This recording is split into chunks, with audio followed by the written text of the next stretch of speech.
Pagod na talaga ako sa kakatrabaho. Tapos wala namang pinupuntahan. Paano naman kasi ang liit lang ng sahod mo? Tapos sa luho mong makeup mo lang napupunta. Siyempre naman, puhunan kong mukha ko. Kailangan kong maging maganda dahil sales lady ang trabaho ko. Bakit hindi ka na lang maghanap ng ibang trabaho? Sinubukan ko na yan. Puro sagot sa akin, tatawagan na lang ako. Magugunaw na lang nga ang mundo, hindi pa nila ako tinatawagan. Huwag ka kasing mainip. Subukan mo pa rin mag-apply sa iba. Dapat siguro naghahanap ka na rin ng trabaho, no? Naghahanap naman talaga ako eh. Lagi na lang yan ang sinasabi mo. Pero hanggang ngayon, wala ka pa ring trabaho. Kaya hindi kita maiharap kay tatay eh. Bakit? Sinabi ko bang gusto kong makaharap ang tatay mo? Ibig bang sabihin yan, hindi ka seryoso sa akin? Seryoso? Sinabi ko bang hindi? Eh bakit ayaw mong makaharap ang tatay ko? Sabi mo nga wala pa akong trabaho. Paano ako haharap sa kanya? Kaya nga, bilisan mo nang maghanap. Oo na, nagpapatulong na rin ako sa mga tropa. Asahan ko yan ah. Gusto ko na rin kasing magsama na tayo. Pero kailangan may trabaho ka para walang masabi si Itay at ang mga kapatid ko. Pwede naman kasi tayong magsama. May trabaho ko naman. Ayoko nga no, hindi ko pinangarap na mag-asawa tapos akong bubuhay. Joke lang naman ang sinabi ko. Di ka na mabiro. Halika nga dito.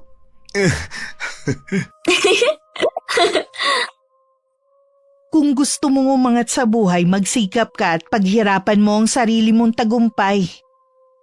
Huwag pag-interesan ng pinaghirapan ng kapatid. Dahil sa huli, ang karma ang hahabol at maniningil. Hello, Miss Gwen. Mapagpalang araw sa ating lahat. Tawagin niyo na lamang ako sa pangalang Jean, dating OFW. Dalaga pa rin sa edad na 25. Pangalawa po ako sa 4 na magkakapatid. Tubong Tarlac pero dito na sa Maynila nakatira kasama ang tatay ko at 2 kapatid. Maaga po kami naulila sa ina kaya kami ng ate ko ang tumayong nanay sa mga nakababata naming kapatid noon. Ang ibabahagi ko po ay ang kwento namin ng kapatid ko at ng pamilya namin. Tay, nandito na po ako. Oh, maaga ka yata ngayon. Hindi na tuloy kita nasundo sa may labasan. Maaga po talaga akong pinauwi ni Auntie Remy ngayon. May lakad po kasi siya at bukas pa ng gabi ang balik niya. Ganun ba? Pwede sa Lunes ka na babalik sa bahay niya. Ganun na nga po. Nasaan si Renzo at Ryan? Malamang nasa computer shop na naman ang mga yun. Humingi sa akin ng pera eh. Kayo talaga, Tay. Sinasanay niyo yung dalawa. Baka mamaya ma-addict na sila sa kaka-computer. Kapag wala namang pasok tsaka sila pumupunta doon, naglilibang lang naman ang mga yun. Mabuti na lang magagaling sila sa klase nila. Dahil hindi pwedeng tatambay sila doon kung hindi. Oo nga. Kaya nga hindi ko rin sila hinihigpitan. Si Ate Sandy nga po pala. Hindi pa siya umuwi. Dapat kasi hindi na lang umupa ng kwarto si Ate Sandy. Malapit lang naman ang trabaho niya Kaya nang uwian. Gusto daw niya kasing matutong mamuhay na mag-isa. Nagbibigay po ba siya ng panggastos dito? Paminsan-minsan kapag nakakaalala siyang magbigay. Parang nagtrabaho lang siya para mabili niya ang mga luho na pinapangarap niya. Hayaan mo na. Hindi naman niya obligasyon ng tumulong sa akin mabuti nga may trabaho pa rin ako. Basta ako, Tay. Kayo ang prioridad ko. Kaya ako nagtatrabaho para matulungan kayo ng mga kapatid ko. Talaga bang magtrabaho na lang ang gusto mong gawin? Ayaw mo nang bumalik sa pag-aaral? Ayoko na pong bumalik sa pag-aaral, Tay. Mas masaya na ako na kumita ng pera. Nangihinayang lang kasi ako Huwag po kayong manghinayangan. Ito naman ang gusto ko Sige na nga. Kung saan ka masay, susuportahan na lang kita. Kayong magkakapatid. Salamat, Tay. Hindi ako kasing talino ni Ate Sandy nung nag-aaral pa kami. Madalas akong kulelat noon sa klase. 20 anyos na ako nung makatapos ako ng grade 12. Dahil nga 2 beses akong bumalik sa junior high school. Kaya nung makatapos ako, mas pinili ko na lang na magtrabaho. Kahit mahina ang ulo ko, wala namang tatalo sa diskarte ko pagdating sa pagkita ng pera. Jean! Uy, ate! Kahapon pa ako rito. Ah, ganun ba? Kailan ang balik mo kina Auntie Remy? Bukas pa naman ang hapon. Tagal din ang day off mo ah. Buti pinayagan ka. Wala kasi siya sa bahay eh. Bukas pa ng hapon ang balik. Ah, kaya. Ah, Jean, may extra ka ba dyan? Ekstrang pera ba? Oo, hihiram sana ako sa'yo. Pasensya na ate ah. Hinati-hati ko na kay tatay at sa 2 nating kapatid eh. Ganon ba? Sayang pala, dapat kahapon pa ako umuwi dito. May trabaho ka naman ah. Hindi ka na naman nagbibigay dito. Bakit kinukulang ka pa? Nagbibigay naman ako dito ah. Tsaka alam mo naman na maliit lang ang sahod ko at may binabayaran akong kwarto, no? Ikaw naman kasi ate. Bakit ka pa umupa? Malapit lang naman ang bahay natin sa mall na pinapasukan mo. Gusto ko kasing matuto sa buhay eh. Masama ba yun? Hindi naman. Kaya lang lagi ka na lang gipit. Tapos, hindi ka pa nakakatulong dito sa bahay. Anong hindi ka dyan? Nagbibigay nga ako kay tatay. Paminsan-minsan lang naman. Madalas ikaw pa ang humihingi sa kanya ng pera eh. Magpasalamat nga sila na nakakapag-abot ako kahit papaano sa kanila. Kung tutuusin naman, hindi natin sila obligasyon. Ang may ganyang katwiran, madalas walang malasakit at pagmamahal sa pamilya.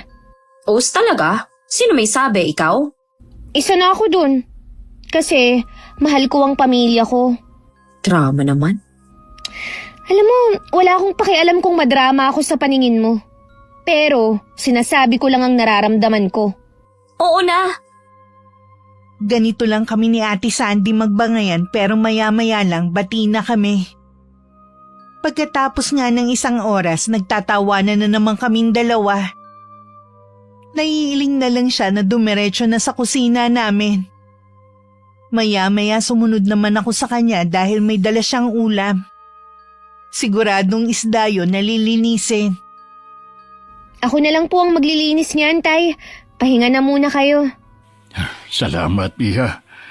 Dapat nga ikaw ang nagpapahinga eh. Hindi yung hanggang dito sa bahay nagtatrabaho ka pa rin. Ayos lang po, tay. Masaya naman ako sa ginagawa ko eh. Siya nga pala, wala ka bang balak na maghanap ng ibang trabaho? Hindi ko naman minamaliit ang pagiging kasambahay mo ha, kaya ako nasabi. May plano naman po. Pero sa ngayon mas gusto kong kay Auntie Remy muna magtrabaho. Mabuti nakasundo mo ang auntie mo. May kasungitan kasi siya at strikta sa lahat ng bagay. Oo nga po Pero kapag sinunod naman ang lahat ng gusto niya, mabait naman po siya. Bukod tanging ikaw lang ang nakasundo niya. Bilib na talaga ako sa iyo, anak. 2 na po kayong bilib sa akin. Sino pa yung isa? Si Ate Sandy po.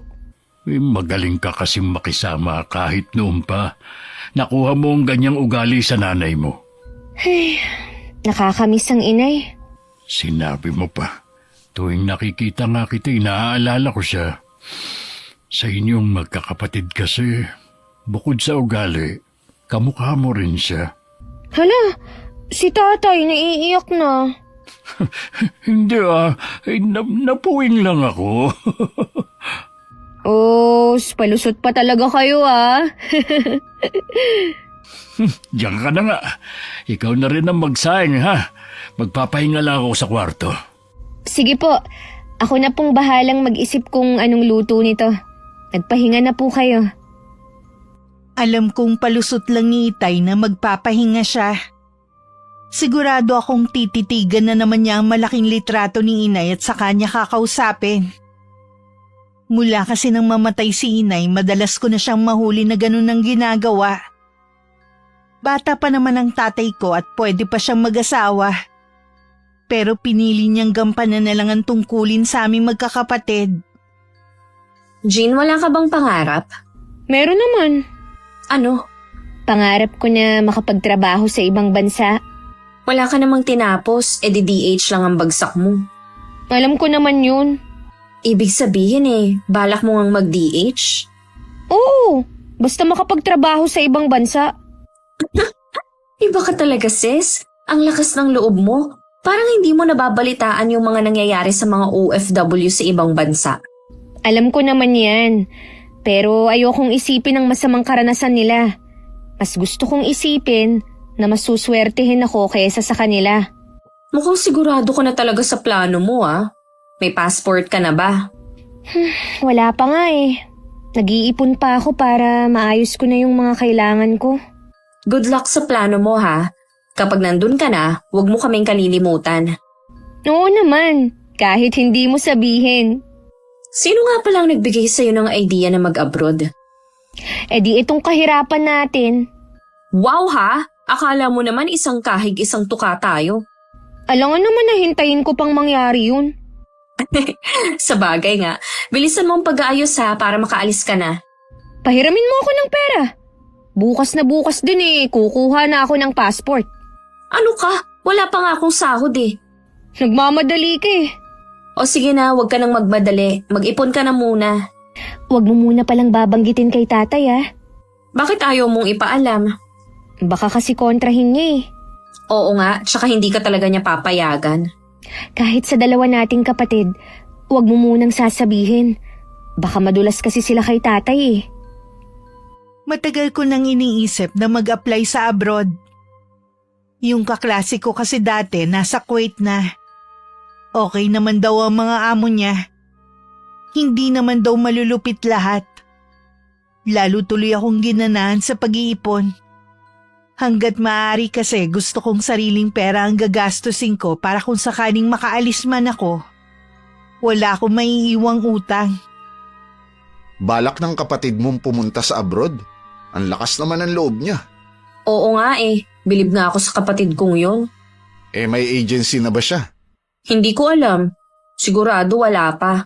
Wala pa siyang hawak na passport Sana nga swertihin siya. Dahil kung hindi, baka pantay na ang paa niyang iuwi dito sa atin. Nanakot ka pa Wala naman dito ang kapatid ko. Di sabihin mo sa kanya.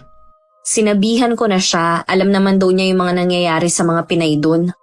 Sa bagay, sa Middle East lang naman ang delikado Saan bang bansa siya pupunta? Saan pa ba? Wala naman siyang tinapos Ay nako, dapat lahat na santo tawagin na niya para makahanap siya ng mabait na amo.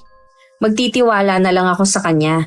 Kapag naging okay naman siya sa ibang bansa, maaambunan naman ako Sigurado yan. Hindi naman madamot ang kapatid mo Parang mas excited pa tuloy ako na makaalis siya. Bakit hindi mo kaya siya pautangin para makapag-asikaso na? Kita mo nga na kulang yung sinasahod ko tapos ipapautang ko pa. Relax, huwag ka magalit. Mabuti pa umuwi ka na sa inyo, pinapainit mo na naman yung ulo ko Bahala ka na nga dyan. Huwag mo akong tawagan para papuntahin dito Maliban kay Ate Sandy, binanggit ko rin kay Auntie Remy ang plano ko. Sa itsura pa lang ng mukha niya, alam kong hindi siya sang-ayon. Lalo na nang malaman niyang sa Kuwait ko gusto pumunta. Mariin niya talagang tinutulan ang plano ko. Sa Maynila na lang daw ako pumunta kaysa sa bansang yun. Hindi ko lang inaasahan na sasabihin niya yung kay Itay para lang mapigilan ako sa plano ko. Ay, si Andy talaga. Akala ko pa naman kakampi ko siya. Sumbungera din pala. Kakampi mo naman siya pero hindi sa plano mong ito. Tay, kaya ko lang naman gustong mag-abroad. Para din sa pamilya natin. Ang sabi ko sa iyo dati, maghanap ka ng ibang trabaho, hindi mag-abroad. Sayang din po kasi. Habang bata pa sana ako, para makaipon agad. Hindi mo man lang naisip na wala na nga ang nanay mo. Pati ikaw, gusto mo na rin yatang sumunod sa kanya. Tay, sa ibang bansa lang po ako pupunta at hindi sa langit. Pero kapag napunta ka sa malupit na amo, siguradong susunod ka na talaga sa nanay mo. Grabe kayo. Dapat maging positibo naman kayo. Dahil pati si Auntie Remy puro masama ang naiisip na mangyayari sa akin dun. Huwag mo nang ituloy ang plano mong yan, ha? Hindi kita papayagan kahit anong mangyari. Kahit po pwede nating ikayaman ang pag-abroad ko. Kahit na. Basta ayoko yung plano mo. Kapag pinagpilitan mo, itatakwil kita. Grabe naman kayo, Tay. Itatakwil na agad. Hindi ako nagbibiro, anak. Oo na po. Mabuti na rin yung nagkakaintindihan tayo. Kahit tutol si Itay, buo pa rin ang loob ko na ituloy ang plano. Alam ko namang hanggang salita lang si Itay. Hindi naman talaga niya ako itatakwil. Hinayaan ko na lang siya na maniwala na wala na akong planong mag-abroad. Kahit kay Auntie Remy, hindi na rin ako nagsabi tungkol sa mga plano ko. Kay Ate Sandy lang ako nagsasabi. Suportado naman niya ako sa lahat. Ituloy mo lang yan. Huwag mo silang intindihin, lalo na ang Itay. Kapag nandun ka na, magbabago rin ang opinyon nila. Salamat, ate, Mabuti ka pa. Naiintindihan ako. Alam ko naman kasi na para din sa pamilya natin ang plano mo. Siya nga pala, baka wala kang perang panggastos May alam akong pwedeng utangan. Wag na. Hanggat maaari kasi ayokong mangutang. Kaya nag-iipon ako eh. O sige, ikaw ang bahala. Basta magsabi ka lang kung nagbago ang isip mo. Maliit lang naman magpatubo yun. Tingin ko naman sapat na ang perang nasa akin.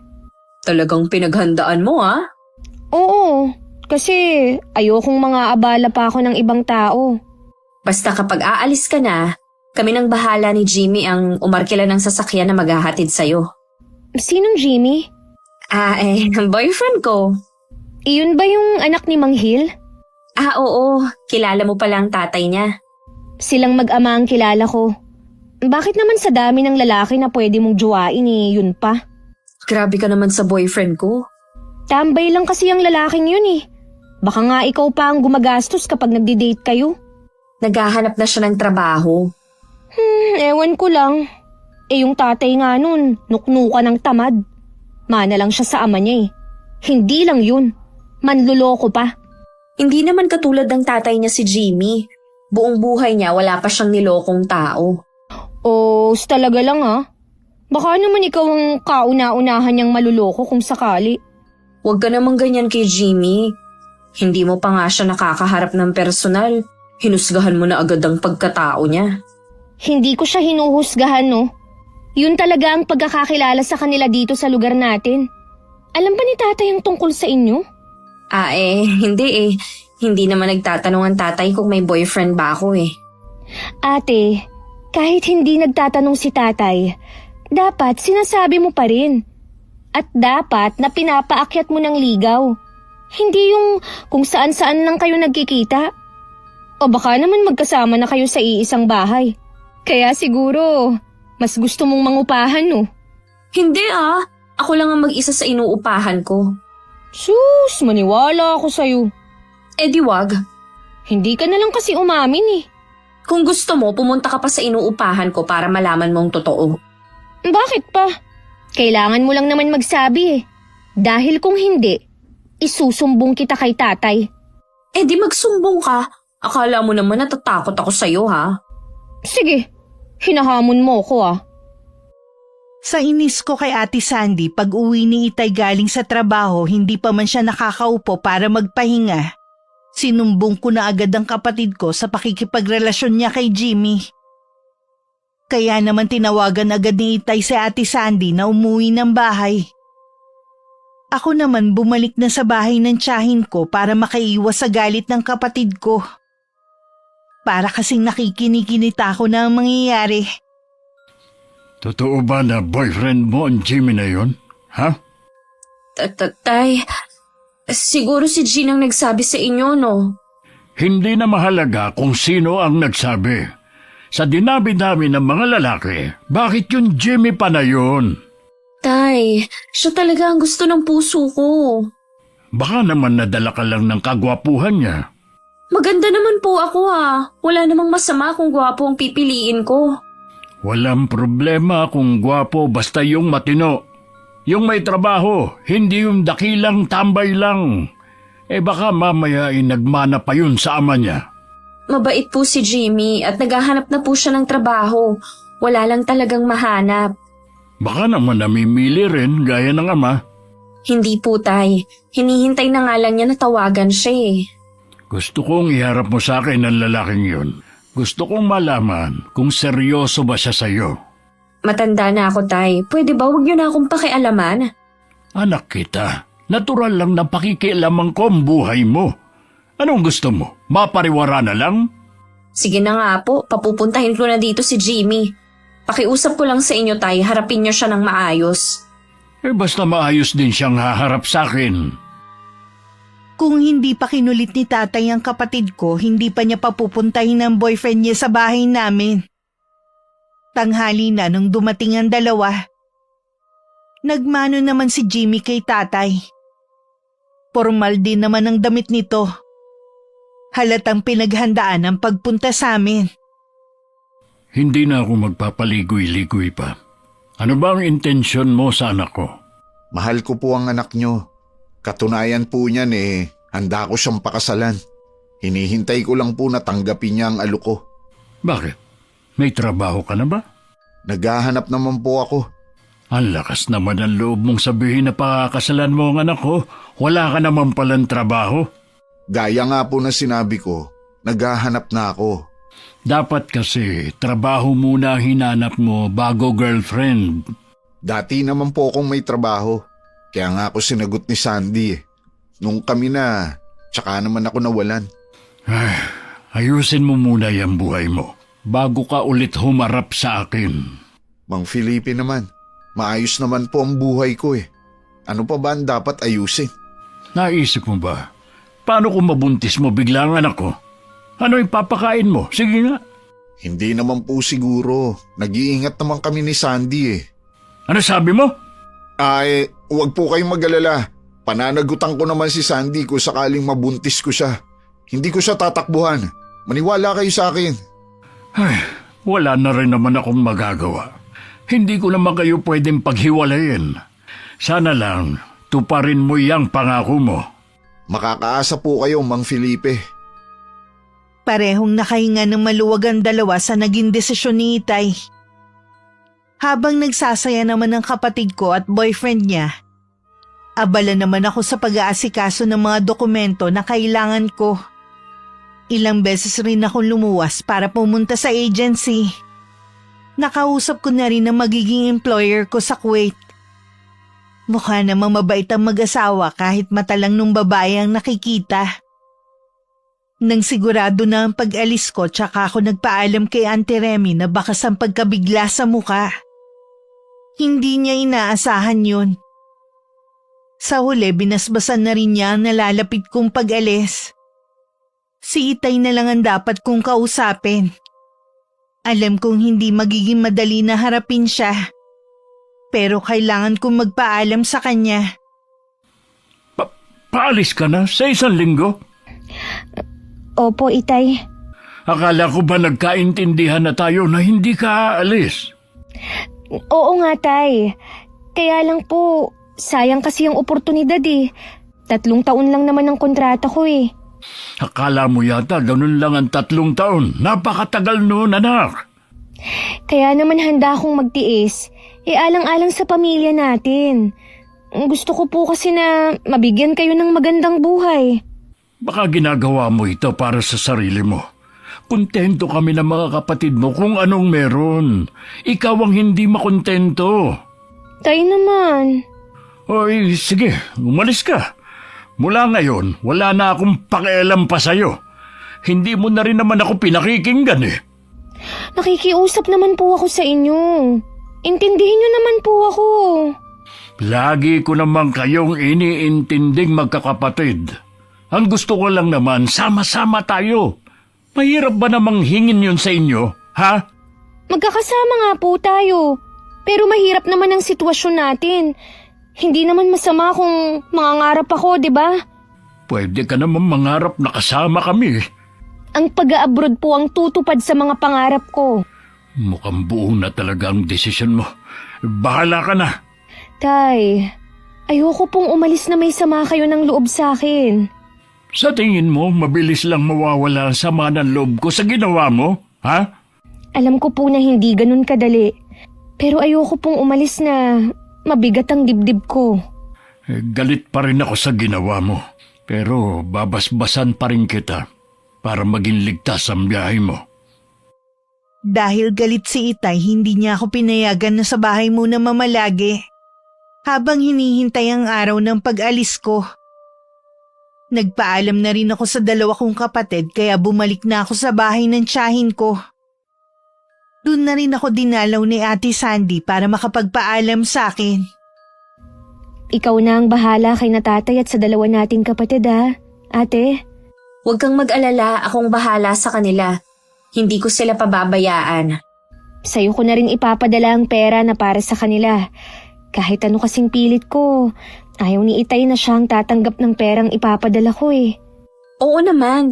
Siya nga pala, kung gusto mo kapag nakakaipon ka na, kumuha tayo ng hulugan na lupa dito sa atin o kahit anong investment para pagbalik mo meron kang naipundar. Paano yun maipapangalan sa akin? Wala naman ako dito. May tiwala ka naman siguro sa akin. Sa akin na lang muna ipapangalan tapos pagbalik mo, tsaka ako ililipat sa pangalan mo. Ang dali lang nun. Oo nga ate. Yun naman ang rason kung bakit ako mangingibang bansa. Kung dito lang kasi ako, malabong makapagpundar ako. Samantalahin mo habang mura pa ang mga lupa dito sa lugar natin. Sige ate, sa'yo ko na ipapaubaya ang lahat ah. Magpapadala na lang ako sa'yo ng pera. Dumating ang araw ng pag-alis ko. Hindi na rin ako nagpahatid kay Ate Sandy. Baka kasi hindi ko kayanin.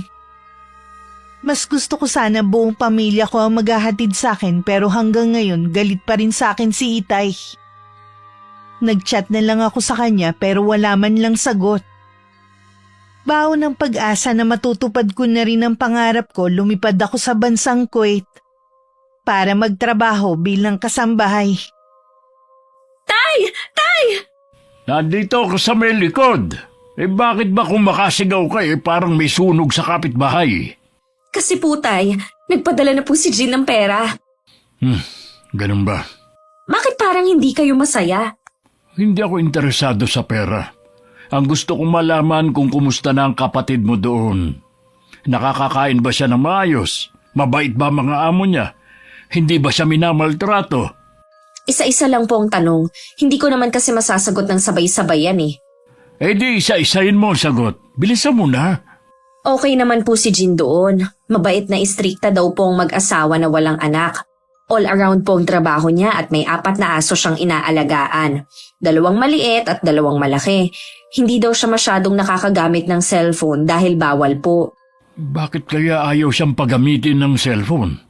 May mga ganon talagang amo tay. Ang mahalaga, hindi siya minamaltrato at hindi rin ginugutom. Sa bagay nga. Kaya lang baka mabait ang amo niya kasi bago pa lang siya doon. Huwag na kayong nega tay. Basta maayos ang lagay ni Jean doon. Huwag na po kayong mag-alala. Kunin niyo na tong pera na padala niya. Bakit maliit yata ito? Akwan po kasi nag-iipon daw siya dahil balak niyang bumili ng lupa dito sa atin. Talaga? Akala ko po ba tay hindi kayo interesado sa pera? Hindi nga. Nagtataka lang naman ako Kaya sa susunod, tanggapin niyo na lang ang perang pinapadala ni Jean. Huwag na kayo mag-inarte pa. Oo na.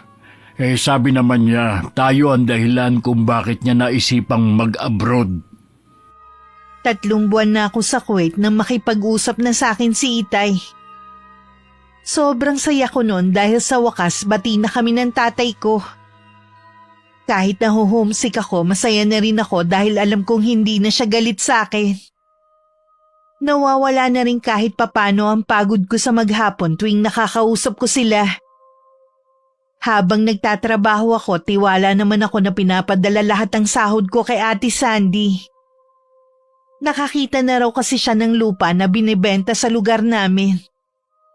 Lalo tuloy akong sinisipag sa pagtatrabaho dahil sa mga plano namin. Ang swerte mo sa nabili mong lupa. Pwede mo dyan tayuan ng bilyaran o kahit anong gusto mong ipatayong negosyo. Itatanong ko muna kay Jean kung anong gusto niyang gawin sa lupang to.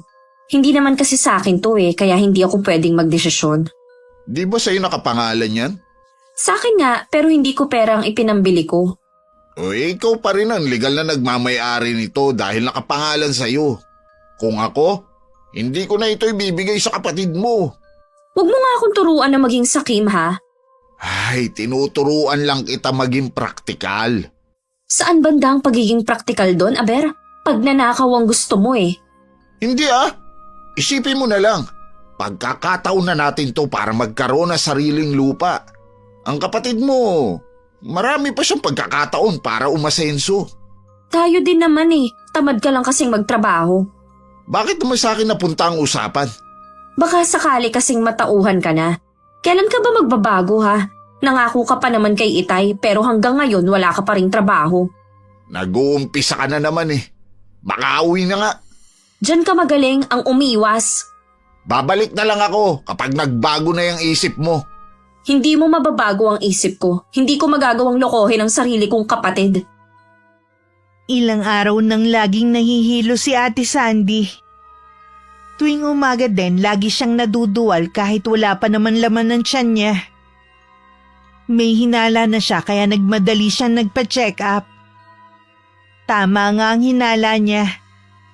Buntis siya at 2 buwan na ang kanyang dinadala. Magkahalong tuwa at kaba ang nararamdaman niya.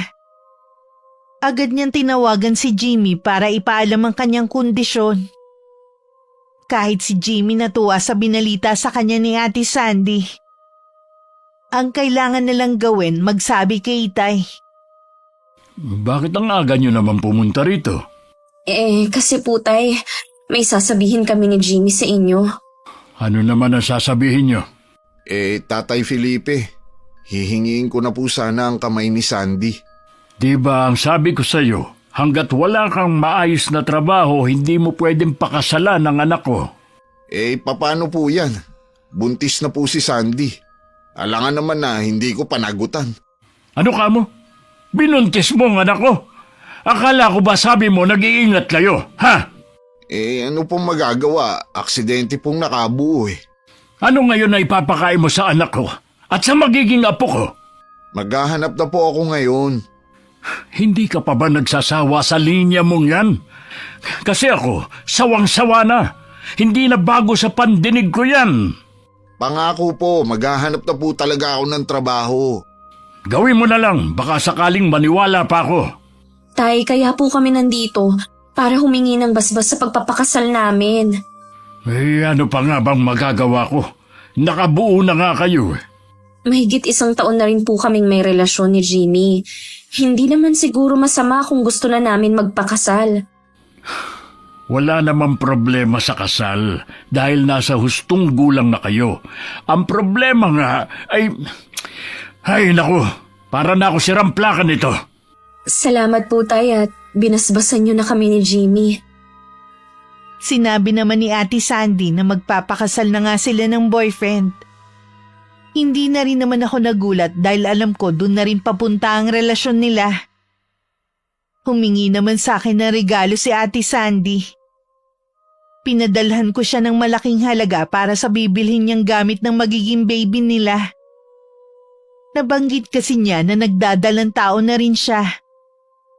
Kaya pala wala na rin nagawa si Itay kundi pumayag. Ang swerte naman natin, no? Kahit simple lang ang kasal natin, ang dami pa rin nagbigay ng regalo. Oo nga eh. Bahay na lang ang kulang sa atin. May mga gamit na tayo eh. Malapit na rin tayo magkaroon ng bahay. Ha? Paano naman? Di doon sa lupa ng kapatid mo. Pwede naman natin yun patayuan ng sarili nating bahay. Ayan ka na naman eh. Magkakaanak na tayo. Ano bang mahalaga sa'yo? Ang kapatid mo o kami ng magiging anak mo? Kailangan mo pa bang itanong yan? Siyempre kayo ang mahalaga. Iyon naman pala eh. Hindi ka ba natatakot sa karma ha? Wala pa nga tayong ginagawang masama, karma na agad ang iniisip mo. Sa hinihiling mong yan sa akin, malaking kasalanan ang magagawa ko sa kapatid ko. Minsan nakausap ko si Ate Sandy. Kailangan ko raw lakihan ng padala ko para maumpisa na nila ang paupahan na ipapagawa namin. Kaya naman wala nang natitira sa akin.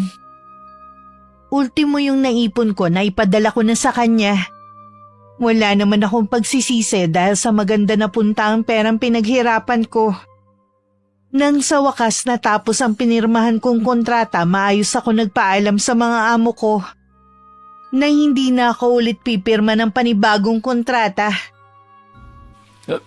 Jen, ikaw na nga. Tay, ako nga po. Kumusta na po kayo? Ayos lang naman sila Renzo at Ryan. Kumusta ka na anak? Lalo kayatang gumanda at pumuti doon sa ibang bansa. Ayos lang naman po ako. Namiss ko po talaga kayo. Sobra. Bakit hindi ka naman nagpasabi na darating ka? Ay di sana nasundo ka namin. Gusto ko po kayong sorpresahin eh. Alam kong pagod ka. Ang mabuti pa, magpahinga ka na muna.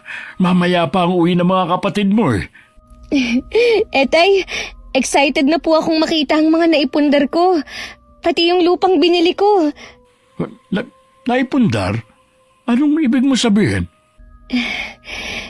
Gusto ko po sanang maging sorpresa sa inyo. Kaya bilin ko kay ate na huwag sasabihin. Ha? Ganun ba?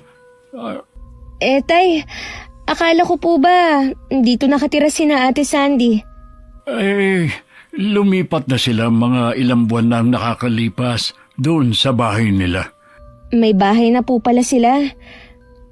Kahit pagod, gusto ko nang makita yung apartment na ipinagawa ko. Yung bang dating lupa ni Kapitan ang tinutukoy mo? Yun lang kasi yung natatandaan kong ibinebenta dito sa atin noon. Yun na nga po. Bago ka makipag-usap sa ate mo, magpahinga ka na muna para may lakas ka. Pagod nga po ako pero mas gusto ko pong makipagkwentuhan muna sa inyo. Oy, sige. Gusto ko rin namang malaman ang mga nangyari sa'yo habang nagtatrabaho ka. Marami po akong tiniis na hirap doon para lang makapag-ipon. Sulit naman pala ang paghihirap ko. Oo, anak. Bakit po parang malungkot kayo? Hindi yata kayo masaya na makita ako eh. May problema po ba kayo? Ay, kasi meron kaming pinagtalunan ng ate mo. Ho? May ginawa po bang masama si Ate Sandy? Akala ko pa naman matino na siya, lalo na't may pamilya na siya. Nahawa na siya doon sa asawa niya. Ano po ba ang ginawa nila na ikinagalit niyo? Anak, ang ate mo, ginawa ko naman lahat para mapigilan siya. Sila ng asawa niya, pero mas nangibabaw ang kasamaan nila. Tay, ano po ba ang ginawa nila? Sabihin niyo na po. Alam ko na pinapadala mo lahat ng pera mo sa kanya. Oo nga po. Dahil plano namin na bumili pa ng mga lupa dito sa atin. Maganda po ang plano namin. Para po yun sa atin. Huwag ka nang umasa sa ate mo. Wala na siyang balak ibigay ang para sa'yo. Ano po? Hindi totoo yung sinasabi niyo. Hindi po ako lolokohin ni ate. Kung may labang ka, gawin mo para lang makuha ang para sa'yo. Susuportahan kita. Hindi yun magagawa ni ate. Nalukuhin ako. Kung alam lang niya ang hirap at pagtitiis na ginawa ko. May mga gusto kong bilhin para sa sarili ko. Pero hindi ko ginawa. Dahil gusto ko buong maipadala ko sa kanya. Patawarin mo ko, anak, kung hindi ko napigilan ang ate mo sa masama niyang plano. Noon nagpapagawa na sila ng bahay, doon ko lang din nalaman ang lahat. Hindi po ba paupahan ang ginawa nila? Hindi. Nagpagawa sila ng bahay. At alam ko meron silang babuyan na tatay ni Jimmy ang nangangasiwa. Hindi nila pwedeng angkinin ang pinaghirapan ko. Babawiin ko ang pag-aari ko. Hindi ko nga alam kung bakit naging ganun ang ugali ng ate mo. Kahit pagod sa mahabang biyahe, nuna ko munang puntahan si Ate Sandy bago ako magpahinga. Sana lang nagkakamali si Itay. Pagdating, isang maliit na bahay ang nakatayo pero maganda ang yari. Meron din tindahan sa harapan ng bahay. Magdo-doorbell na sana ako nang lumabas si Jimmy. Nung una hindi niya ako agad namukhaan. Nang makilala, biglang nanlaki ang mga mata niya. Oh, bakit para kang nakakita ng multo dyan? Kailan ka pa dumating? Ngayon lang. May nakarating kasi sa akin na balita, kaya dito agad ako nagpunta. Totoo nga pala. Inaasahan ko pa naman na may 4 na pintong apartment na dito. Hindi bahay na may tindahan pa sa harapan. Huwag kang manggulo dito. Walang ate mo at bukas pa siya makakauwi. Oo nga. Ako pa talaga ang sinabihan mong wag manggulo. Umalis ka na. Marami pa akong gagawin. Hindi ako aalis dito. Hanggat hindi nyo pinapaliwanag ang nangyari. Walang dapat ipaliwanag. Hindi namin obligasyon ng ate mo na magpaliwanag. Anong wala? Akin ang bahay na ito. Sarili kong pera ang ipinagawa nito. Bakit nyo inaangkin? Eh bakit may ebidensya ka, ha? Oo, yung mga resibo ng perang pinapadala ko. Yun lang? Sa amin ng ate mo nakapangalan ng bahay na to. Conjugal property to. Ang kapal naman ng mukha mo para sabihin na conjugal property. Nilupa sa pasunga, wala kayo ng ate ko eh. Maayos ang pag-uusap namin ng ate ko bago ako umalis. Bakit niya ako niloko? Ay, naku, wala kaming alam sa sinasabi mo. Baka ibang tao ang nanloko sa'yo. Talaga palang ubod ka ng sama. Binilog mo siguro ang ulo ni Ate Sandy para lokohin ako, no? Huwag kang mambibintang dyan, ha? Baka kung anong magawa ko sa'yo. Alam mong hindi ako nang bibintang lang. Ay, mas maingay ka pa sa ate mo eh. Saan ka pupunta? Bumalik ka rito! Ano ba? Hindi ka ba titigil sa pag-iiskandalo mo dito, ha? Hindi ako titigil hanggat hindi nyo ibinabalik ang sakin! Kakasuhan ko kayo! Bahala ka sa gusto mong gawin. Wala akong pakialam. Naiyak na lang ako nang maiwan ako sa labas ng gate. Bigong umuwi ako sa amin. Awang-awa naman sa akin si Itay habang umiiyak ako sa sama ng loob. Nang mga oras na yun, kalmado lang naman si Jimmy. Habang takot na takot si Ate Sandy nang malamang nakauwi na ako. Ito na nga bang sinasabi ko kapag umuwi siya. Anong gagawin natin? Huwag kang matakot. Wala naman siyang katibayan na kanya to kahit maghabol pa siya. Anong wala ka dyan? Paano mo ipapaliwanag ang pinapadala niyang pera? Wala naman siya sinabi na para yun sa pagbili ng bahay na to. Alam natin, padala yun para sa tatay niyo. Siguradong galit na galit sa atin si Jean. Kahit na magwala pa siya sa galit, wala na siyang magagawa pa. Kailangan ko siyang harapin. Hindi habang buhay mapagtataguan natin siya. Ay, bahala ka. Basta panindigan mo ang naging plano natin, ha? Oo naman. Ayoko na ulit bumalik sa pagtatrabaho.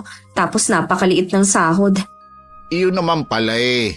Hayaan mong magmukhang tanga yung kapatid mo. Wala naman nakakaalam na may ganun kayong usapan eh. Nagbibihis ako sa kwarto ko ng mga oras na yun dahil balak ko na naman puntahan si Ate Sandy. Kinatok ako na nakababata kong kapatid at sinabing nasa sala ang ate namin. Dali-dali akong lumabas para harapin siya. Nakatayo at nakatalikod siya sa gawi ko. Habang palapit ako, pinasadahan ko siya ng tingin. Halata sa pananamit nito at straight na buhok na hindi na siya katulad ng dati. Nang humarap siya kahit dito lang naman sa amin, todo makeup siya. Para talagang pinamumukha niya ang estado niya sa buhay. Sis! Buti naman nakauwi ka na. Huwag kang makalapit-lapit sa akin. Hindi ko kailangan ng yakap at beso-beso mo. Ang sungit mo naman, ang tagal mo ngang nawala eh. Ipaliwanag mo nga kung anong nangyari sa mga plano natin. Anong plano? Huwag ka nang magmaang-maangan pa. Alam mo ang tinutukoy ko. Hindi ko nga alam ang sinasabi mo. Sige, itanggi mo. Lahat gagawin ko para bawiin sa'yo ang mga kinuha mo. Wala ka namang ibinibigay sa akin eh. Anong babawiin mo? Pwede ba, Sandy? Huwag mo nang pahirapan ng kapatid mo. Ibalik mo na lahat ng kinuha mo sa kanya. Wala po akong kinukuha sa kanya. Kusa niya yung binigay sa akin. Yun na nga dahil akala niya mapupunta sa mabuti. Malay ba naman ng kapatid mo na aangkinin mo pala? Wala namang ebidensya si Jean na kanya yung bahay na naipundar namin. Sa akin yung nakapangalan. Kaya ako sa'yo ipinangalan dahil alam mong hindi ako makakapirma. Usapan natin na ililipat mo rin sa pangalan ko oras na umuwi ako. Kung ako sa'yo, Jean, mag-abroad ka na lang ulit. Mag-ipon ka ulit. Bata ka pa naman. Nakikiusap ako sa'yo, ate. Ibalik mo na sa akin ang pinaghirapan ko. Akin yun. Hindi ko na ibabalik yun kahit maglupasay ka pa. Kung kinakailangang magsampa ako ng reklamo, gagawin ko. Para mabawi ko lang ang akin.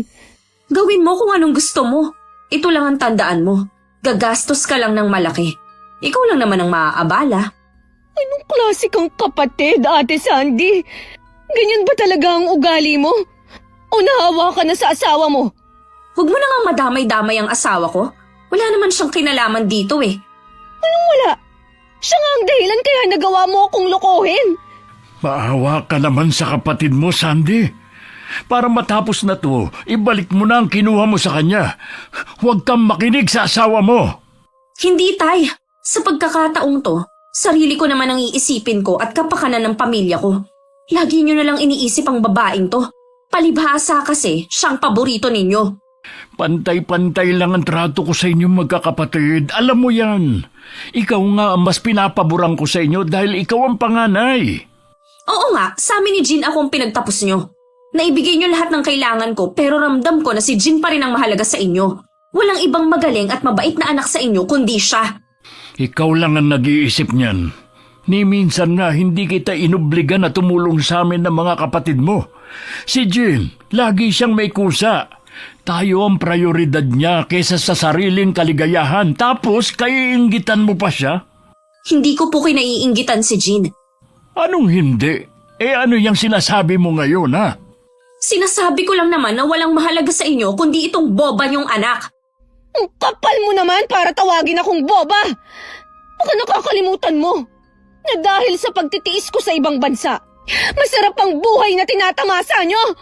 Ito ang kabayaran sa ginawa mong pangaagaw ng atensyon ni tatay sa akin mula bata. Demonyo ka talaga! Kakalbuhin kita! Walang yaka! Pitiwan mo po ko! Ultimo pagpapaganda nitong buhok mo! Galing din sa perang padala ko! Pitiwan mo sabi! Tama lang kakalbuhin kita! Tama na! Tumigil na kayo! Para kayong hindi magkapatid! Hindi na po talaga! Pagkatapos ng ginawa niya! Pati kapatid namin na abala sa labas na papasok dahil sa pag-aaway namin. Kasama si tatay, pilit kaming pinaghiwalay. Bitiwan niyo ako! Hindi pa ako tapos sa babaeng yan! Buwisit ka! Balak mo ba akong kalbuhin? Halika rito! Hindi lang basta kalbo! Aalisin ko pati anit mo! Pagbabayaran mo tong ginawa mo. Ikaw ang magbabayad ng malaki dahil sa ginawa mo! Mabuti pa umalis ka na, Sandy. Wala ka rin naman palang balak makipag-ayos sa kapatid mo. Wala talaga! Magsama-sama kayo sa bulok na bahay na to. Ang yabang mo na porke maganda na ang bahay mo! Itong tatandaan mo! May karma din ang ginawa mo! Hindi na nahiya si Ate Sandy na tapunan kaming lahat ng masamang tingin bago umalis. Nang sumunod na araw, pumunta ulit ako sa bahay ng ate ko pero kahit anong tawag ko, hindi nila ako hinarap. Naglabas din ako ng saloobin ko kay Auntie Remy. Nang minsan dumalaw siya sa bahay namin. Noon pa naman iba na ang ugali ng kapatid mong yon. Hindi ko lang akalain na aabot sa ganito. Buong-buo ang tiwala ko sa kanya. Hindi ko akalain na sisirain lang niya. Iniisip ko nga kung saan ba ako nagkulang ng pagpapalaki sa kanya. Wala po kayong pagkukulang, Tay. Ginawa niyo naman lahat eh. Kung desidido ka talaga na kasuhan ng kapatid mo, nandito ako para tumulong. Pero asahan mong hindi magiging madali. Siguradong gagastos din tayo ng malaki. Yung gagastusin nga po ang inaalala ko eh. Sa totoo lang, halos wala pong natira sa akin. Sinubukan mo na ba ulit na kausapin ng ate mo? Ilang beses po akong bumalik sa kanila. Hindi ko nga alam kung tama bang sabihin na bahay ko o bahay ba nila eh. Kung ano man ang magiging pasya mo, nandito lang naman kami ng tatay mo. Kung gusto mo magtrabaho ulit sa akin pwede naman. Hayaan niyo po. Pag-iisipan ko. Maraming salamat sa pagdamay mo sa amin, pinsan. Ikaw lang naman ang tumuturing sa amin na kamag-anak eh. Wala yun, Felipe. Mahalaga kayo sa akin. Lalo na itong si Jean. Kung may ipon lang sana ako. Gusto ko sanang magpahinga muna sa pagtatrabaho. Pwede naman, Iha. Alam ko na hindi lang katawan mong pagod, kundi pati ang isip mo. Salamat po, Tay. Kapag okay na po ako maghahanap na ako ng trabaho. Patawarin mo sana ako, anak. Kung wala man lang akong nagawa para tulungan ka. Wala po kayong kasalanan, Tay. Sadyang sakim lang po si Ate Sandy. Masama man sabihin, sana hindi sila patahimiking mag-asawa. Ganyan din ang iniisip ko sa kanilang dalawa. Hindi dapat sila makampante. Kailanman hindi panghabang buhay ang nararanasan nilang masaganang buhay. Lalo na galing yun sa pinaghirapan ng iba. Tama ang sinabi ng Auntie Remy mo. Anak ko siya, pero kailangan niyang pagbayaran ng ginawa niya. Karma maniningil sa kanya balang araw. Nagpasya na lang ako na hayaan na lang si Ate Sandy na magtamasa ng perang pinaghirapan ko. Isang buwan din ako nagmukmuk lang sa bahay. Tiniis ang mga chismis sa amin ng mga kapitbahay at ng makakating dila na kabarangay namin. Nang medyo maayos na ang pakiramdam ko, nagpasya akong maghanap ng trabaho. Noong una gusto ko sanang mag-apply ulit sa abroad. Kaya lang sa naranasan ko doon na hirap at malayo sa pamilya, parang hindi ko nakakayanin. Sabi ng mga kapatid mo'y naghahanap ka na daw ng trabaho? Opo, naghanap din nga ako sa online para hindi na ako masyadong lumalabas. Baka makasalubong ko lang si ate. Bihira ko lang din naman silang makita. Hindi rin yata sila lumalabas ng bahay. Huwag na silang lumabas habang buhay. Naiintindihan ko naman kung hindi mo na talaga sila mapapatawad. Hindi na po talaga. Ni ayaw ko na nga silang makita Kahit ayaw mo, pwede pa rin kayong magkita dahil nasa iisang lugar lang naman kayo Kaya nga po, gusto kong sa Maynila maghanap ng trabaho. Sabi ng kaibigan ko, pwede ko raw po subukan sa call center. Ha? Sa Maynila? Ang layo naman. Mas malayo nga po ang Kuwait Ay, oo nga. Pero bakit doon mo naman gusto magtrabaho kung pwede naman dito sa malapit lang? Sabi ko nga po sa inyo, ayoko nang makita ang pagmumukha ng dalawang yun. Ay, mapapalayo ka na naman pala sa amin ng mga kapatid mo. Sorry, Tay. Ito lang kasi ang naiisip kong paraan para makalimutan ko ang ginawa ni Ate Sandy. Naiintindihan kita, anak. Basta kapag natuloy ka sa pagtatrabaho mo doon, huwag kang makakalimot na tumawag sa Panginoon na gabayan ka lagi, ha? Pasensya ka na, anak, kung hindi ko to nasabi sa iyo nung pumunta ka ng ibang bansa. Ayos lang, Tay. Galit naman kasi kayo noon Tsaka, hindi naman niya ako pinabayaan nung nasa abroad ako. Sa kabila ng matinding pagsubok sa iyo, patuloy ka lang maniwala at manalig sa kanya. Nasisiguro ko na meron siyang mas magandang plano sa iyo. Huwag mong isipin na katapusan na para sa iyo ang nangyari. Isipin mo na simula pa lang yon ng magandang plano niya sa iyo. Mahirap pong magsimula ulit, pero sisikapin ko pong maging positibo lagi. Basta, nandito lang kami ng mga kapatid mo. Hindi ka namin pababayaan. Salamat po.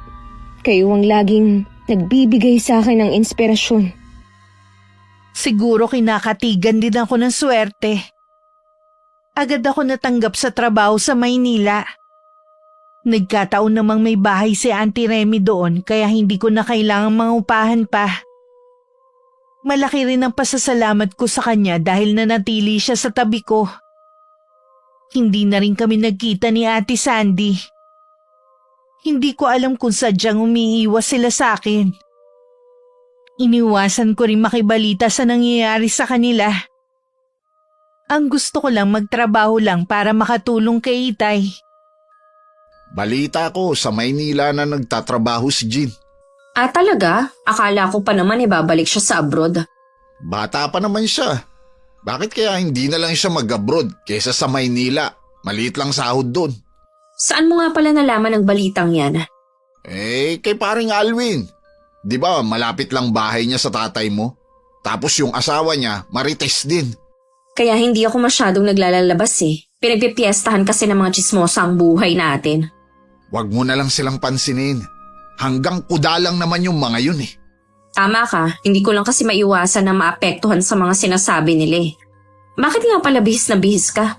Bagay ba sa akin ang naka-Amerikana? Saan ka ba pupunta ha?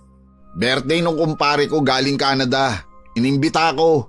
Hindi naman yata formal lang okasyon. Bakit kailangan nakaganyan ka pa? Gusto ko lang naman magpasikat eh. Napakainit dito sa atin. Baka hindi ka pa nakakarating sa pupuntahan mo, tagaktak ng pawis mo. Hayaan mo na. Minsan lang naman to eh. Bahala ka nga. Siya nga pala Jamie, malapit nang maubos ang ipon natin. Kailangan mo nang maghanap ng trabaho dahil kung hindi, maghihirap na naman tayo. May tindahan naman tayo ah. Napansin ko kasi, mula nang dumating si Jean, tumumal na ang benta natin. Tapos dyan pa natin kinukuha ang mga kailangan dito. Parang ayaw nang bumili sa atin ng mga tao eh. Hindi kaya sinisiraan niya tayo? Hindi ko alam eh. Hindi naman kasi yun mapanirang tao. Iba ang nagagawa ng isang tao kapag galit. Sa bagay nga. Tsaka, malaki ang kasalanan natin sa kanya. Magsisimula ka na naman eh. Makaalis na nga. Dati meron silang tindera na tumatao sa tindahan nila. Dahil matumal na ang benta, wala na silang pampasahod. Kaya kahit may inaalaga ang anak, si Ate Sandy na rin na nagbabantay. Nakaramdam pa ng inis ang kapatid ko nang may magtayo din tindahan malapit sa kanila. Balita niya mas mura daw ang paninda doon. Hindi naman niya makumpronta si Aling Marcia dahil kilalang palaban at mabunganga ang babae. Habang nagbabantay nga ang kapatid ko, isang bisita ang hindi niya inaasahang darating. Ano po sa inyo? Auntie Remy, akala ko kung sino nakatayo sa harap ng tindahan ko. Kumusta po kayo? Tindahan mo? O tindahan dapat ni Jean? Ano po ba ang sadya ninyo kung hindi kayo bibili? Kung ako sa'yo, ibalik mo na ang mga ninakaw mo sa kapatid mo. Magkaroon ka naman sana ng hiya. Anong ninakaw? Wala po akong ninakaw sa kapatid ko. Dahan-dahan po kayo sa pagsasalita nyo ha. Binabalaan kita. Ibalik mo kay Jean ang mga to. Dahil kung hindi, pareho kayong magsisisi na mag-asawa.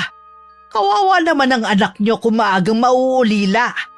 Pwede ba? Bago mawala ang respeto ko sa inyo, umalis na kayo. Baka malasin pang negosyo ko sa inyo eh. Huwag mong sabihin na hindi kita binalaan. Sinabi na nga umalis na kayo eh. Tanda-tanda nyo na pakialamera pa rin kayo.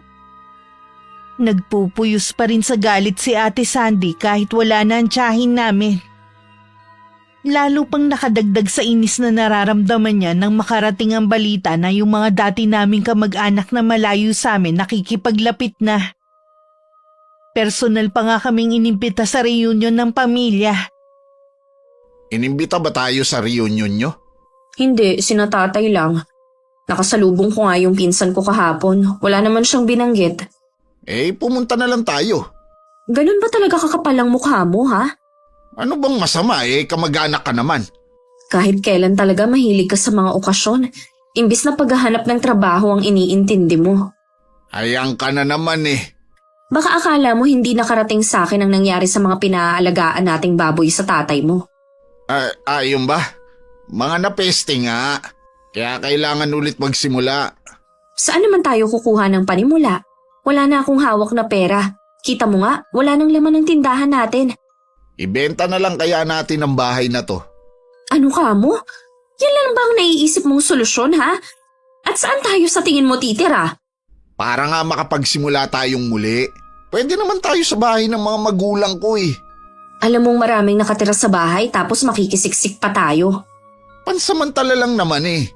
Maghanap ka kasi ng trabaho. Yun ang naiisip ko na solusyon sa problema natin. Bahala na. Anong bahala na? Talaga bang kaya mo kaming tiisin na magutom ng anak mo? Kilala na kasi tayo na nakakaangat sa buhay. Tapos malalaman ng mga tao na naghahanap ako ng trabaho. Ano na lang ang sasabihin ng mga tao nun?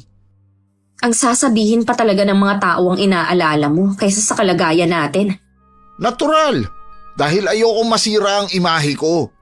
Kung gusto mo, ikaw na lang ang magtrabaho. At ako na lang ang mag-aalaga sa anak natin. Kung kailan naman maayos na ang trabaho ko dito sa Maynila at maging ang relasyon namin sa iba naming kamag-anak, isang dagok naman ang dumating sa buhay namin. Inatake sa puso si Auntie Remy. Nadala pa siya ng kapitbahay sa ospital pero hindi na rin niya kinaya. Halos wala na akong mailuha habang nasa harapan ako ng kabaong niya. Pero sige pa rin ako nang iyak. Auntie Remy, bakit yun naman kami iniwan agad? Diba sabi ko, babawi pa ako sa inyo ni tatay. Wala na tayong magagawa pa, anak. Hanggang dyan na lang talaga ang Auntie Remy mo. Kaya lang, tay, hindi pa ako nakakabawi sa kanya. May plano pa ako kasama kayo.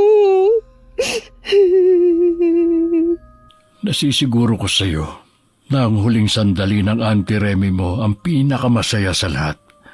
Wala siyang bukang bibig kundi ikaw.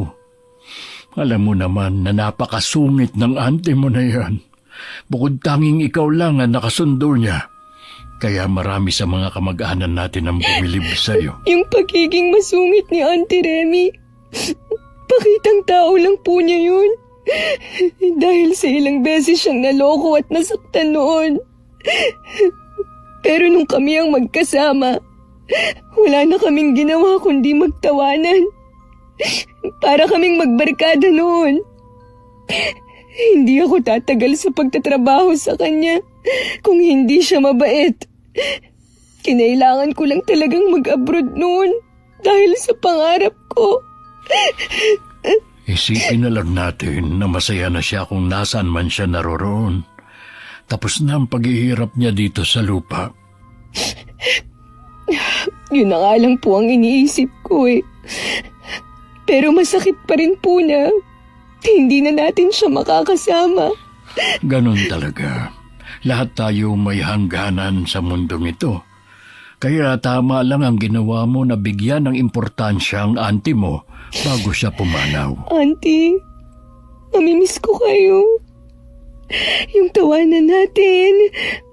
Yung kunwari na nagagalit kayo pero sobrang bait nyo. Sayang, iilan lang ang nakakaalam sa totoo niyong ugali. Kahit alam naman namin ni Itay na alam ni ate ang nangyari kay Auntie Remy, ni minsan hindi siya nagpakita sa burol. Hinayaan na lang namin siya. Mas makakabuti rin siguro na hindi na lang sila pumunta. Pagkatapos nga ng 5 araw, hinatid na namin sa huling hantungan si Auntie Remy. Kahit ang panahon nakikiramay sa amin dahil nung umalis kami sa bahay, mainit naman. Nang malapit na kami sa sementeryo, tsaka naman bumuhos ang ulan. Kahit tumuwi kaming basa, hindi ko maramdaman ang lamig. Tanging pagluluksa lang ang nararamdaman ko. Inilibing na pala ang tiyahin mo kanina. Talagang natiis ka nilang hindi sabihan, ha? Hindi naman ako malapit sa tiyahin kong yun. Kaya okay lang naman na hindi ako pumunta. Halos lahat ng kamag-anak nyo nandun. Ikaw lang ang wala. Pwede ba? Huwag na nga natin pag-usapan yan. Ang dami ko na nga iniisip, yan pa talagang pinagkakaabalahan mo. Bakit ba mainit na naman ang ulo mo? Araw-araw naman mainit ang ulo ko dahil sa'yo. Ano na naman ba ang ginawa ko? Nagtanong ka pa talaga. Kaya tayo minamalas eh. Dahil wala ka nang ginawa kundi sumimangot. Kaya tayo minamalas dahil inutil ka. Inutil pala ha? Hayop ka talaga? Diyan ka lang magaling, ang manakit. Ulitin mo pa sinabi mo. Pamamagain ko sa sampal yung mukha mo. Wala ka nang silbi, nananakit ka pa. Una pa lang, alam mo nang ganito na ako. Kaya wala kang magagawa kundi magtiis. Demonyo ka, hindi ka pa mawala. Hindi ka ba talaga titigil, ha? Ano nangyayari sa'yo? Biglang sumakit ang dibdib ko. Parang may kung anong tumutusok. Okay ka na ba ngayon? Medyo nawawala na. Namumutla ka pa rin hanggang ngayon eh. Mabuti pa sa kwarto na muna ako. Hindi ka na ba pupunta sa tatay mo? Bukas na lang siguro. Hindi talaga maganda ang pakiramdam ko eh. O sige, magpahinga ka na lang muna. Bahala na akong dumiskarte kung saan ako makakahiram ng pera. Hindi lang maamin ni Ate Sandy na baka yun na ang umpisa ng karma nila. Ilang taon din nilang pinakinabangan ng perang hindi naman sa kanila at ngayon nga naniningil na. Biglang sumagi sa isip niya ang huling pag-uusap nila ng tiyahin namin. Sa isang iglap parang gusto na lang niyang ibalik ang nakaraan. Kung hinahabol ng kamalasan si Ate Sandy, swerte naman ang dumating sa akin. Totoo po ba, Tay? Sa akin iniwan ni Auntie Remy ang ari-arian niya. Oo, anak. Ay, nagulat nga rin ako eh. Kasi wala namang anak yung tiyahin mo. Bukod tanging ikaw lang naman ang malapit sa kanya.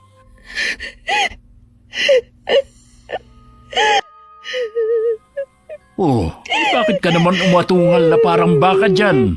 Hindi mo ba gusto ang ginawa ng tiyahin mo? Hindi lang po ako makapaniwala. Kaya ako umiiyak. Nandito na nga pala ang susi ng bahay ng tiyahin mo. Pwede nating bisitahin kung kailan mo gusto. Parang hindi ko pa po kaya na pasukin ang bahay niya. Ang dami kasing alaala dun eh. Tutal naman, sa Maynila ka naglalagi. Pwede mong paupahan ang bahay niya. Pwede rin po. Kesa walang nakatira. Kahit mahirap. Sige tay, puntahan natin. Para maiayos na rin ang mga gamit sa loob at makapaglinis na rin. Nakakalungkot man na nawala ang tiyahin mo. Naging daan naman ito para makaahon ka.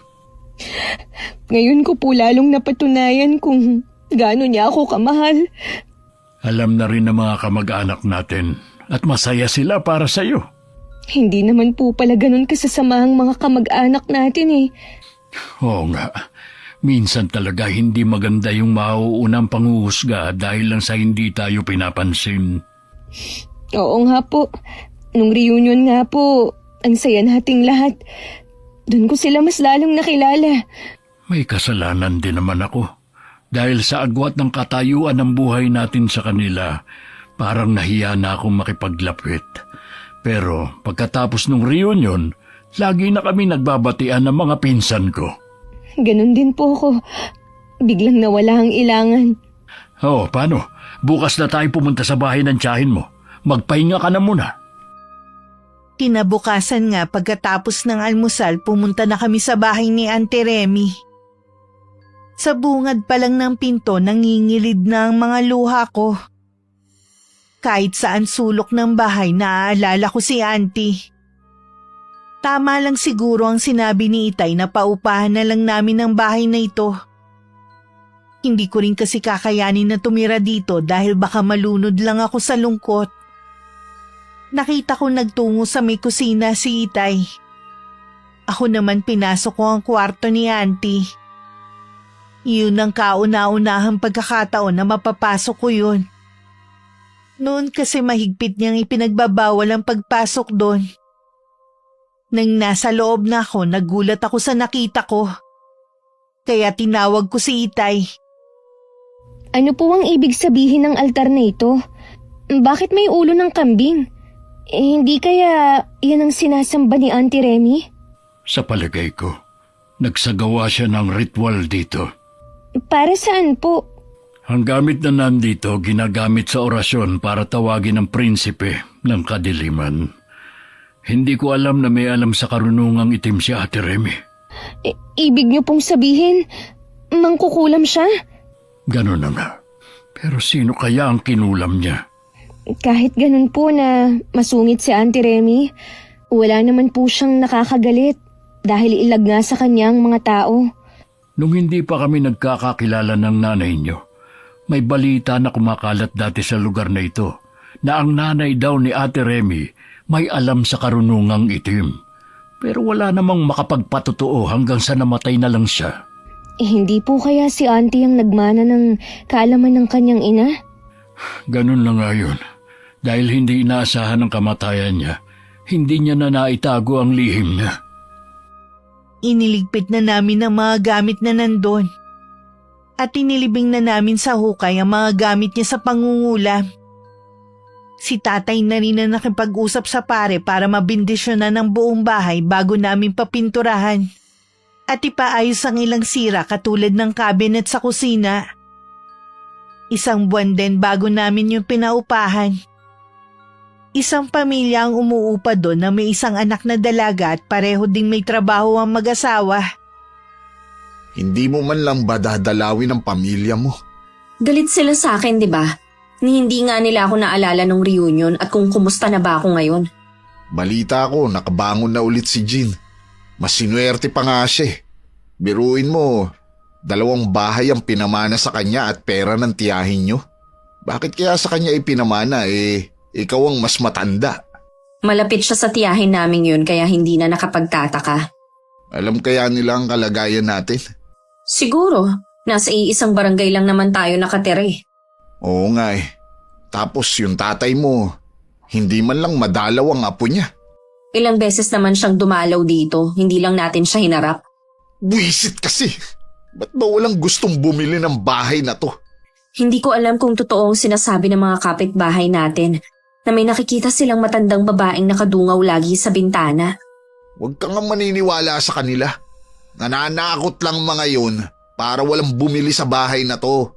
Paano kung totoo ang sinasabi nila? Kailangan maibenta ng bahay na to. Baon na ako sa utang sa mga kapatid ko. Kasalanan ko ba ha? Ikaw tong naglustay ng pera natin. Huwag na nga tayong magsisihan pa. Tapos na naman eh. Baka ang pagkakasakit mo, unti-unti na tayong sinisingil. Iba na rin ang pakiramdam ko sa katawan ko. Ayoko lang sabihin sa'yo. Kapag nagkapera na tayo, magpapacheck up tayo sa doktor. Gusto ko na rin malaman ang sakit ko eh. Bakit ako nangangayayat at tuwing gabi parang laging tinutusok ang dibdib ko? Aminin man natin o hindi, karma na ito sa atin. Kung totoo man yan, wag mo nang ulit-ulitin banggitin pa. Naaawa na nga ako sa anak natin eh. Pati siya nagtitiis na rin. Hindi ko na mabili ang mga gusto niya. Makakaraos din tayo. Babalik din sa dati ang buhay natin. Gusto sanang kontrahin ni Ate Sandy ang sinabi ng asawa. Alam niya hindi na maibabalik ang maganda nilang pamumuhay. Araw-araw palubhan ng palubha ang sakit ni Jimmy. Napilitan na rin humingi ng tulong ang kapatid ko sa biyanan niya. Napilitan na rin silang dalhin si Jimmy sa doktor. At kahit siya pinatingnan na rin pero hindi matukoy ang sakit nila. Ibinebenta na pala ang bahay ng ate mo. Baka wala na silang panggastos, kaya ibinibenta na. Wala naman kasi sila parehong trabaho eh. Oo nga. Sana naging wais sila sa paggasta ng pera mo. Ganun po talaga. Kapag hindi pinaghirapan ng pera, ang daling gastusin. Hanggang ngayon ba galit ka pa rin sa ate mo? Hindi na po, tay. Pero ayoko na rin pong makipaglapit sa kanya. Kung gusto niyo po siyang kausapin, hindi ko kayo pipigilan. Inaalala ko kasi ang apo ko. Gusto ko sana silang dalawin bago tayo manirahan sa Maynila. Subukan niyo pong dalawin ang apo niyo. Baka sa pagkakataong ito pagbuksan na kayo ng pinto, wala na naman silang maipagmamalaki. Susubukan ko nga ulit na dumalaw. Mamimili muna ako ng pasalubong para sa pamangkin mo.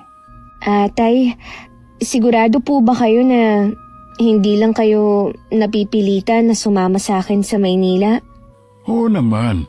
At saka di ba nga, doon din gustong mag-aral ng mga kapatid mo ng college. Ayoko namang maiwan dito mag-isa habang naroon kayong lahat.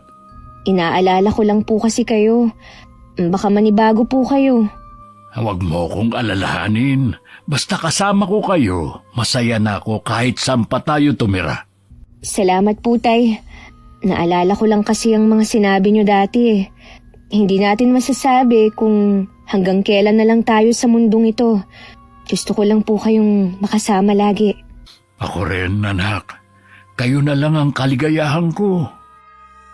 Inabot pa ng 2 araw ang Itay bago niya nadalaw ang apo niya kay Ate Sandy. Ang kapatid ko mismo ang nagbukas ng pinto. Hindi maitago ni Itay ang pagkabigla pagkakita kay ate. Sobrang payat na kasi nito at parang tumanda. Halata na may sakit na iniinda. Ang kapatid ko naman hindi na napigilan ng mapaiyak. Para siyang nagkaroon bigla ng kakampi nang makita si Itay. Salamat po, Tay, at dinalaw niyo kami. May mga pasalubong ako para sa apo ko. Nandiyan ba ang asawa mo? Wala po siya, Tay. Umuwi na po siya sa kanila. Bakit naman niya kayo iniwan? Lalo ka na. Tingin ko sa'yo para kang may sakit. Mas malala po ang sakit ni Jimmy, Tay. Sumusuka na kasi siya ng mga buhay na insekto. Kapag natutulog siya, minsan may lumalabas na ipis sa bibig niya at sa tenga. Hindi kaya may bumabarang sa kanya? Natatakot po ako, Tay. Baka matulad din ako sa kanya. Kawawa po ang anak ko. Ang mabuti pa, sumama muna kayo sa bahay. May kakilala akong magaling na albularyo. Baka po magalit si Jean kung sasama kami sa inyo. Hindi nagalit ang kapatid mo. Kilala mo siya na hindi mapagtanim ng galit. Pero Tay, malaki po ang naging kasalanan ko kay Jean. Humingi ka lang ng tawad sa kanya para alam niya na totoo na nagsisisi ka na. Nang araw ding yun, isinama ni Itay ang kapatid ko at pamangkin sa bahay namin. Nagulat din ako nang makita ang itsura ni Ate Sandy. Kahit may konti pa akong hinanakit sa kanya para yung yelong natunaw. At napalitan ng awa. Susunduin ko lang sa kabilang barangay si Katonyo. Yung albularyo po? Oh, may palagay kasi ako na kinukulam ang ate mo. Kaya ba ganyan ang itsura mo ngayon? Oo, nakapagpa-check up na nga rin ako eh. Hindi makita ng doktor ang sakit ko. Mas malala nga kay Jimmy dahil sumusuka na siya ng buhay ng mga insekto. Sino ang gumawa niyan sa inyo? Hindi ko alam eh. Wala naman kaming kilala na mangkukulam. Wala rin kaming kagalit. Iisang tao lang naman ang nagbanta sa amin. Yun ay si Auntie Remy. Matindi ang galit niya sa amin dahil sa ginawa namin sa'yo. Patay na si Auntie Remy. Huwag mo na sana siyang idamay pa. Hindi ko naman siya dinadamay. Sinasabi ko lang na siyang nagbanta sa akin noon. Kapag dumating ang albularyo, malalaman na rin natin ang totoo mong sakit.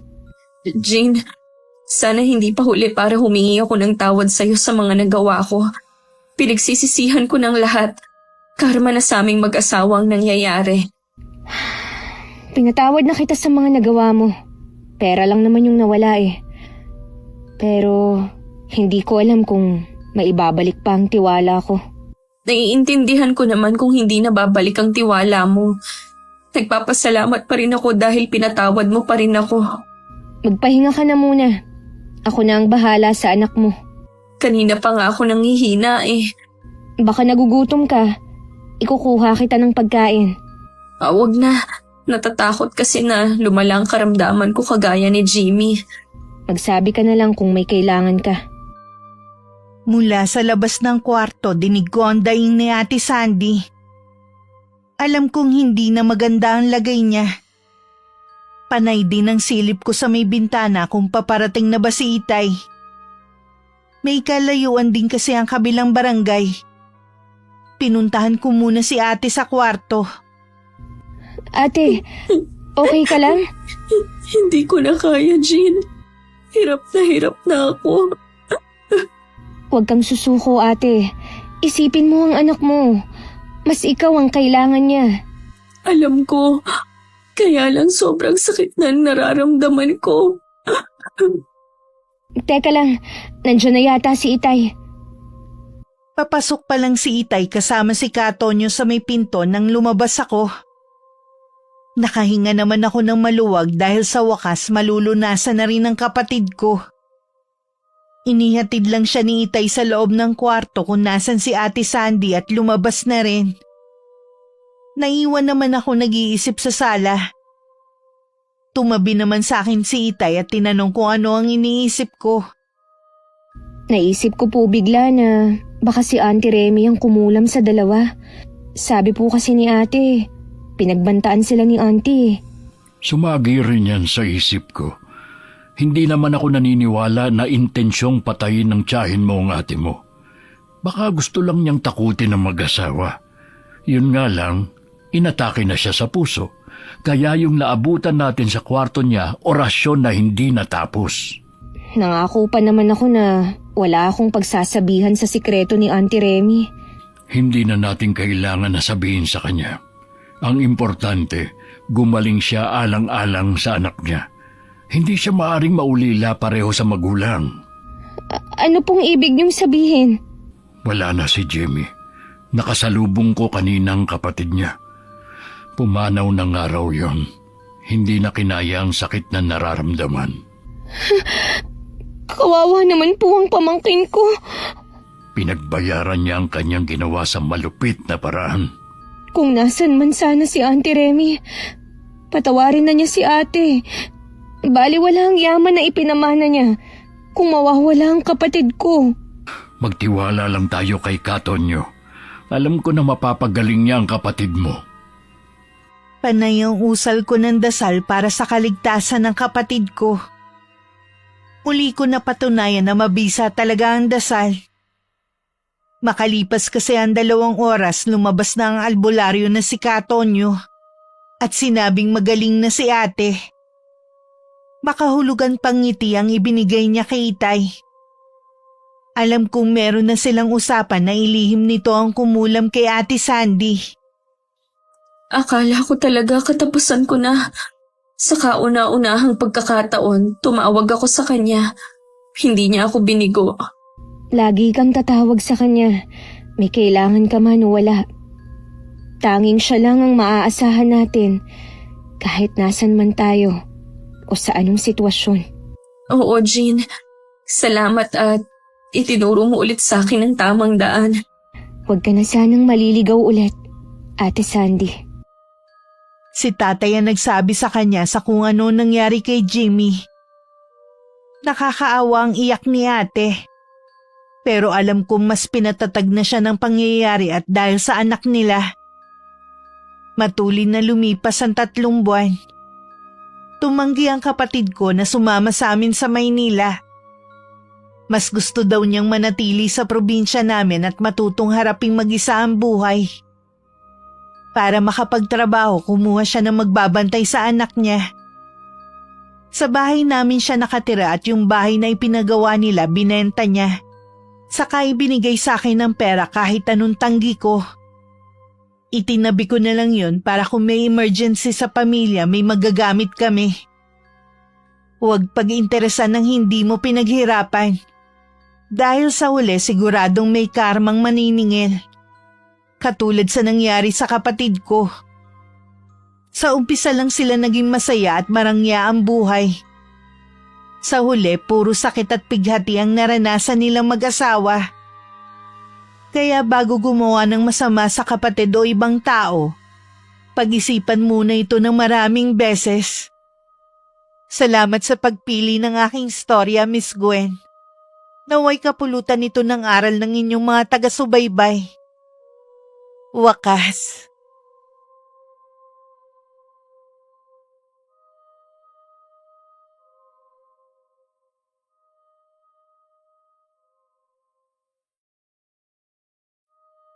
Pagod na talaga